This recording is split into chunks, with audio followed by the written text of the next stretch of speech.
Gary used the term blended family, and that certainly describes us, but blended families come in a lot of different varieties. And what I'd like to do is mention one person who is actually part of our blended family. He is part of a family that has been close to the Turner family for ever since I can remember, certainly. This is the Petrashes, and Donna and Dave Wilson, they have been such steadfast friends to both Pat and to my father. And I know that my father was very close to you, Dave. He never spoke of you, as far as I know, as the son he never had, but I know that that he regarded you as a second son. And Dave, I'd like you to come up and share a few thoughts about your father, or my father, with the group, because he did regard you as a second son and very much a part of our family.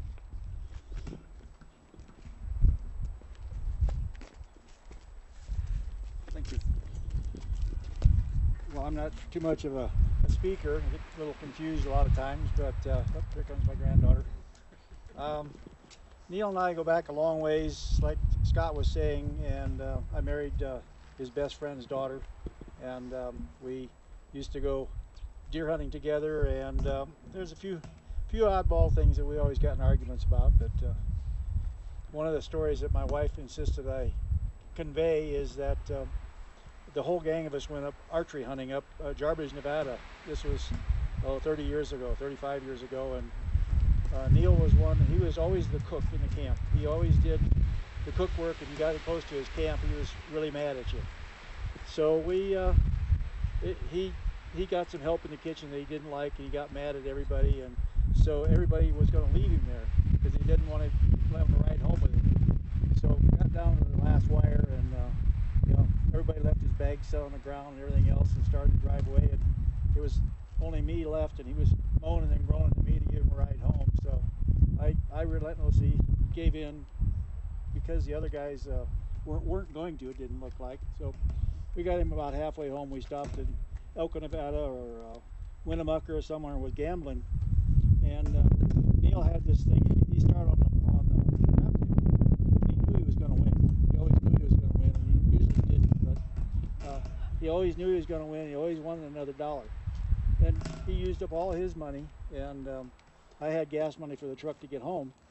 But he wanted my money too, and I said, no. I said, we're not going to go. I'm not going to give you the money. And he wouldn't talk to me halfway home from there because I didn't give him his money. But that's one of the things Neil did, and like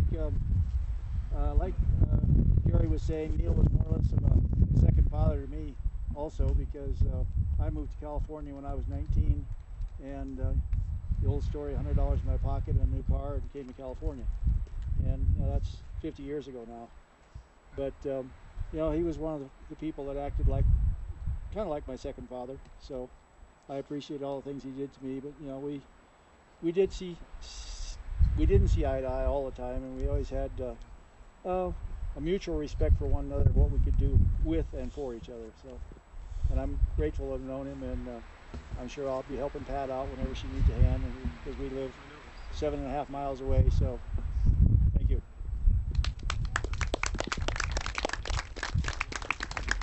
Thank you. Now we're here, of course, to celebrate my father, but we can't forget the person whose loss is being, well, the person who's feeling his loss most acutely. And of course, I'm speaking of you, Pat. You were married to my father for more than 30 years. You made a great life together. You came into my father's life at a very, very bad time for the Turner family, and when you came into our lives, you brought joy, you brought happiness, you brought beauty, you brought compassion, you brought love. And even if my father wasn't always very good at showing it, I know he felt that very deeply for you, and we feel that for you very deeply as well. And words can't really begin to express the gratitude that Jenny and I have for everything that you brought to my father. So I won't try to express it in words, but just to say that Pat, we're sorry that my father has left. We know that you celebrate him in your own way, but please would you show your appreciation and your thanks to Pat for everything that she did for my father.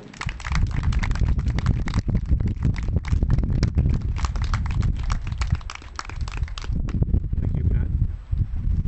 We're going to end this part with a poem that's going to be read by Donna Wilson, who is David's wife, of course. And the poem carries special meaning for her family and for our family as well. And then we will move on to the toast and the grand dance by everyone else. Scott.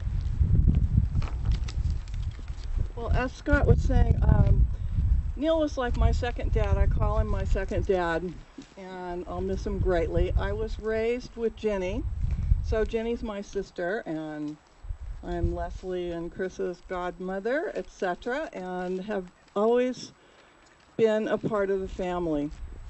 I really appreciate Neil. I've learned a lot from him, and as belligerent as he could also be a lot of fun, very inventive, and his life was like a song. A life is like a song we write in our own tone and key. Each life we touch reflects a note that forms the melody.